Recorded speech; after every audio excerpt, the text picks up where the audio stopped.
उत्तराखंड के पूर्व मुख्यमंत्री, कांग्रेस के कद्दावर नेता और पूर्व मुख्यमंत्री हरीश रावत इन दिनों कुमाऊं के दौरे पर हैं, जहां उन्होंने न सिर्फ जनता से संवाद किया है बल्कि कांग्रेस के नेताओं को भी खुला संदेश दे दिया है। 2027 में बीजेपी की झूठ, लूट और फूट की सरकार को उखाड़ फेंको। काशीपुर में कांग्रेस के वरिष्ठ नेता जय सिंह गौतम के आवास पर आयोजित प्रेस वार्ता में हरीश रावत ने बीजेपी सरकार को सीधी चुनौती देते हुए कहा कि प्रदेश में भ्रष्टाचार चरम सीमा पर पहुंच चुका है।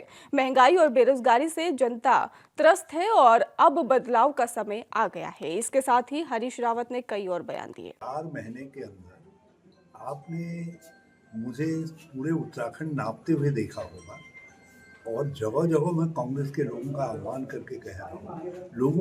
करके कह रहा हूँ कि ये झूठ, लूट, फूट की सरकार को उखाड़ करके फेंको। 2027 में बदलाव लाओ और उसके लिए 4 महीने से प्रयास कर रहा हूँ।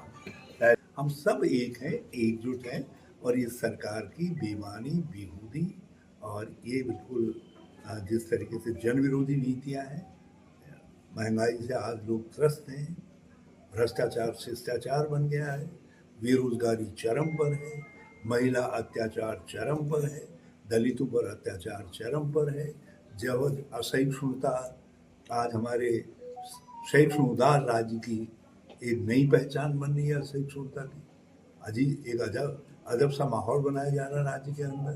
तो ये सबके खिलाफ हम एकजुट हैं। इसीलिए मैंने लोगों को नारा दिया है, लोगों से कहा है कि आओ झूठ, लूट, फूट की इस सरकार को बदलते हैं और इसकी जगह पर विकास और जनोपयोगी, जन कल्याण के लिए काम करने वाली सरकार को 2027 में ला रही है। तो में जो नीचे स्तर पर, ग्रामीण स्तर पर हमारे पास बहुत अच्छे कार्यकर्ता हैं, जनता से जुड़े हुए, जमीन से जुड़े हुए नेतागण हैं।